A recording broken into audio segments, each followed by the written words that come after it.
നമസ്കാരം. പ്രധാന വാർത്തകൾ. നമുക്കിപ്പം അഡ്വക്കേറ്റ് രാഹുൽ ഈശ്വറുണ്ട്.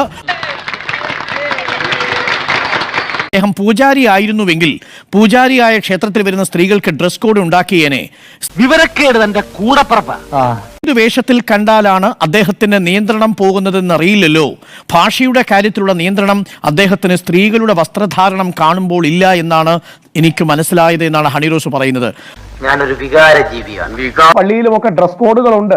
ശ്രീ അരുൺ അടക്കം കഴിഞ്ഞ ആഴ്ച നമ്മളെല്ലാം ഏറ്റവും ഡിബേറ്റ് ചെയ്ത് അങ്ങനെ അമ്പലത്തിലെ ഒരു ഡ്രസ് കോഡിനെ കുറിച്ചാണ് ഇറങ്ങിയിരിക്കുന്നു മരക്കഴുത.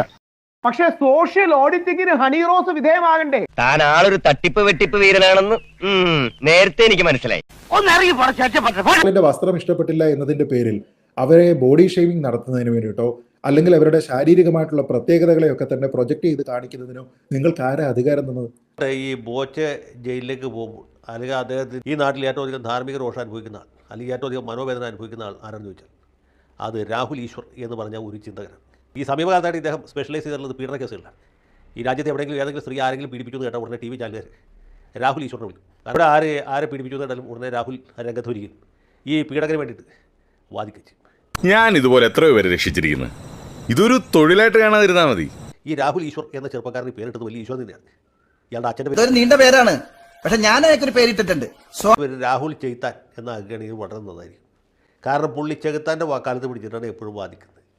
ഇദ്ദേഹത്തിന് രാഹുൽ ഈശ്വർ എന്ന് പേരിട്ടത് വലിയ ഈശ്വരൻ നിന്നെയാണ്. ഈശ്വരനുണ്ടെങ്കിൽ അത് സഹിക്കില്ല. കാരണം ഈശ്വരനെ നിരക്കാത്ത വർദ്ധവനാണ് പുള്ളി പറയുന്നത്. അതുകൊണ്ട് അദ്ദേഹത്തിൻ്റെ പേര് ഗസറ്റിൽ കൊടുത്ത് രാഹുൽ ചെകുത്താൻ എന്നാക്കുകയാണെങ്കിൽ വളരെ നന്നായിരിക്കും.